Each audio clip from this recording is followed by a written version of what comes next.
Hi, my name is Tessela Learmont, and this is my Parts of Speech Technology project.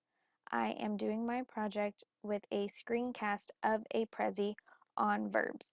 I chose to do a Prezi because I've never used it before, and I thought this would be a good chance to play around with the program a little bit and try and get a little more comfortable with it and maybe move away from using PowerPoints.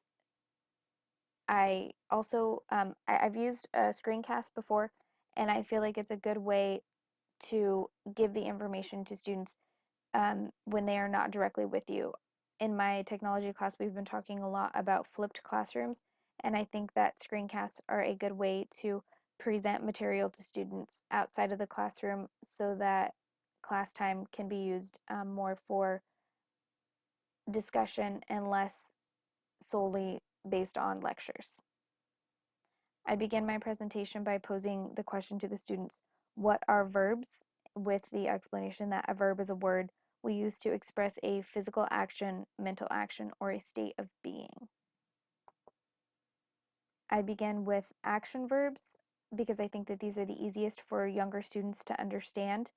If we say action verbs are doing words, they know the different actions that they do throughout their days, and that makes verbs a little bit easier to understand and a little easier to pinpoint in sentences or in reading and in speaking. I also give them this activity here. Can you think of 4 verbs that you are doing right now? And I think that that's a good interactive way to get them thinking about verbs around them, and hopefully would be something that gets them thinking about things like I'm reading or I'm sitting or I'm breathing. Just extra, more verbs for them to think about. Next, I moved on to mental action verbs, which I think is a little bit more complicated for younger students. And I tried to give a couple of good examples here. I imagined the pretty dress. She thinks about her friends. He understood the spelling rule, which I think would be simple enough for younger students to understand the meaning of those. And here I included a video that I think most of us are probably familiar with. It's the verb video from Schoolhouse Rock.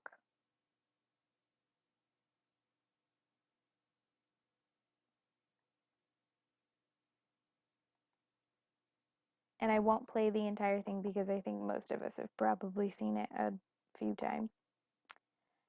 Next, I go on to state of being verbs, which I also included here, that they are linking verbs or helping verbs, which most of the information that I've read kind of uses these words mostly interchangeable. Linking verbs are a little bit different in the way that they link the sentences together, and helping verbs usually go along with other verbs.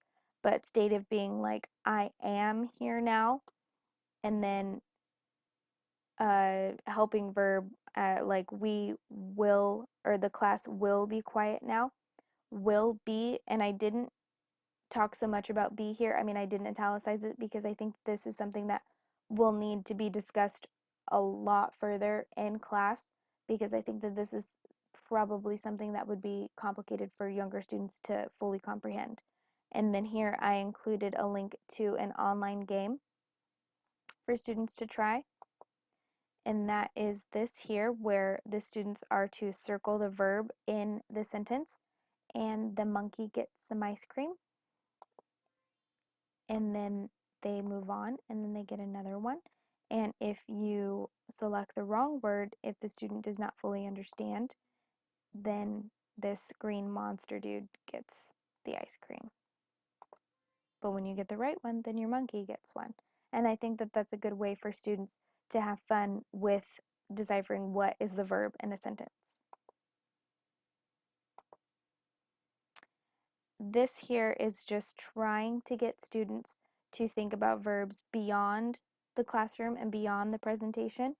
I want them to go home and maybe talk with their parents or their siblings or friends, and throughout their day think about the actions that they're doing, or things that they are thinking about or imagining or questioning, and realize that those whether they be physical actions or whether they are mental actions, or even if they are just being, that they understand that those are verbs.